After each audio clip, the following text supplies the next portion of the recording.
Okay, so I played the Avengers PS4 beta, so the closed beta over the weekend, and I've got mixed thoughts about this game. Now, as you can see from the title, there are definitely some things that I didn't like, so let's go through those first. Now, everyone's seen the A-Day mission by now. You would have seen it in YouTube videos, and yeah, it looks great in the videos, but playing through it almost had me quit the game. You see, the whole purpose of the mission is to get you to try each playable character apart from Ms. Marvel. But the problem is with the controls. You see, they're different for each Avenger. Okay, so I mean, some things are the same, like square is for your light attack and triangle is for every attack, and if you hold down either one of them it will give you an enhanced attack. So yeah, that's all good. Not all characters are able to block though. I mean, Captain America can block, I think Iron Man can block as well, but the others can't. The best you got is a dodge. After a while it just got kind of annoying, and basically as you figured out the moves for one character it switches to the next. So yeah, it just got kind of annoying to me. Iron Man's flying also isn't great. I mean, I spent most of the time playing with him on the ground just because it wasn't great. The two best characters to control in the first mission were actually Captain America and Black Widow, but even before I got to Black Widow I almost switched off the game. Now, photo mode is as basic as you can possibly get. I was actually wondering why they even bothered to put it in the game. Now, this could be because I've been playing Ghost of Tsushima for the last few weeks, and in comparison this photo mode is just pure trash, or it could just be that the photo mode is just pure trash. Either way, wasn't a fan. Drop zone missions feel very similar. You go in, you fight some enemies, you destroy some servers in a location, you get a message saying that pickup is being arranged, mission ends. Okay, this is all good for a couple missions, but then it just starts getting repetitive. So hopefully there's more variation in the full game. Now, I also ran into some technical difficulties as well. There were times when the game just froze, or I got stuck in the ceiling. Matchmaking didn't work whenever I tried to do a online multiplayer game. I just wasn't able to join multiplayer at all. It just gave an error when trying to connect. When I finally managed to get a player to join my lobby, it just wouldn't allow me to start the game, so I ended up just playing it with bots.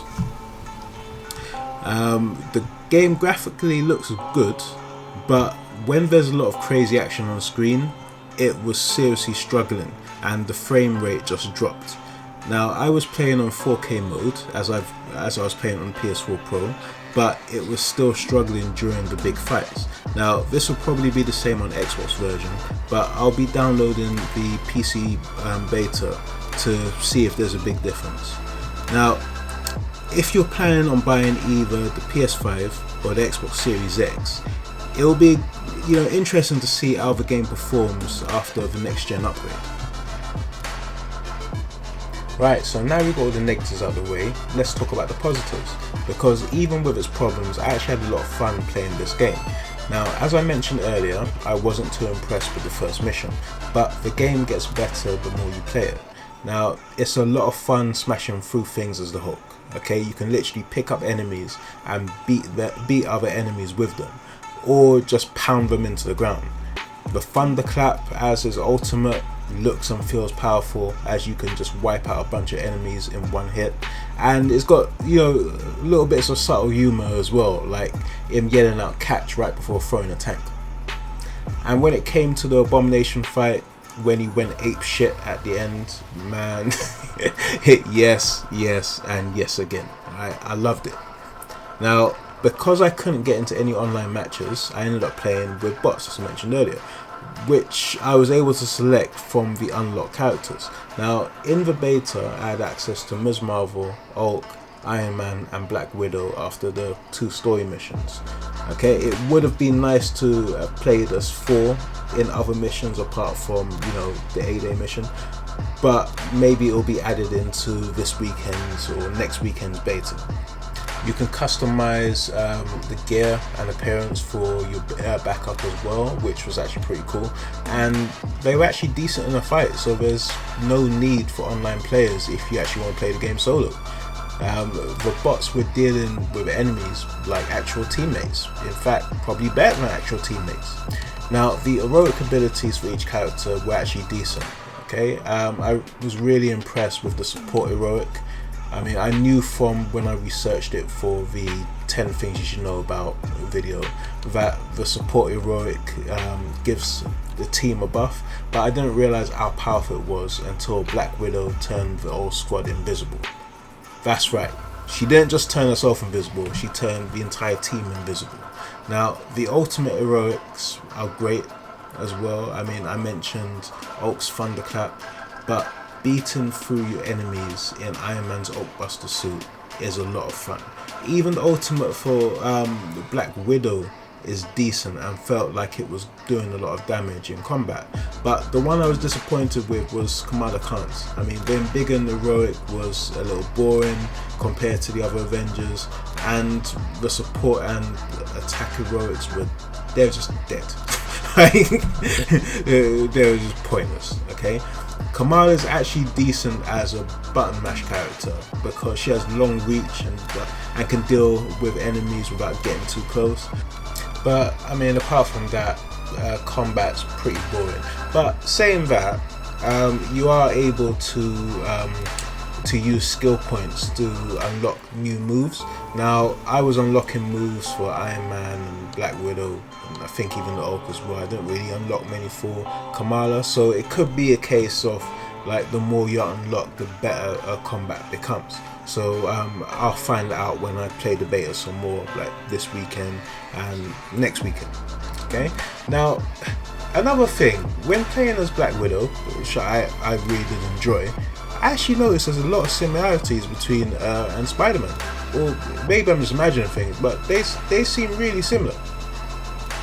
The effects of gear is actually surprisingly good. I mean, I was fighting an enemy as Black Widow and saw him shrink. Now at first I thought this was a glitch, but when I checked the gear I had equipped for it basically had the pin particle perk causing him to shrink. Now for those of you who either didn't read the comics or didn't watch the movie, that's the stuff that makes Ant-Man shrink. Okay, so it was actually pretty cool to be beating down an enemy and just see him just shrink to to stompable size. And when reviving down teammates, you don't have to hold a button like in other games, which would usually make you vulnerable. You just need to stand next to them until they get up. Now arm rooms are fun. It's really basically just a horde mode where the enemies get tougher each arm room you play. My only issue was it was only 3 in the beta and they all looked the same, and there were only 10 waves in each arm room. Now I'm hoping that this was just for the beta, just to give you a taste of what's to come, and that we're going to get some rooms with 30 to 50 waves and, you know, in different maps, or it's going to get real boring real fast. Now, like I said at the beginning of the video, I enjoyed playing the beta, but the game definitely has some issues. Now, the open beta is back on PS4 again this weekend. If I can get a beta key for the closed beta on PC, I'll be playing that instead and make another video. Or if not, my comparison will have to wait until, you know, after the PC open beta releases. So I hope you found this video useful. Hopefully it's giving you some, you know, insight on what the game's actually like. I would recommend actually downloading the open beta if you haven't pre-ordered the game. Just download it when it comes available and just decide for yourself. I mean, it's not going to make Game of the Year, but it's definitely something that's, you know, fun to play. Alright, thanks for watching. See you next time.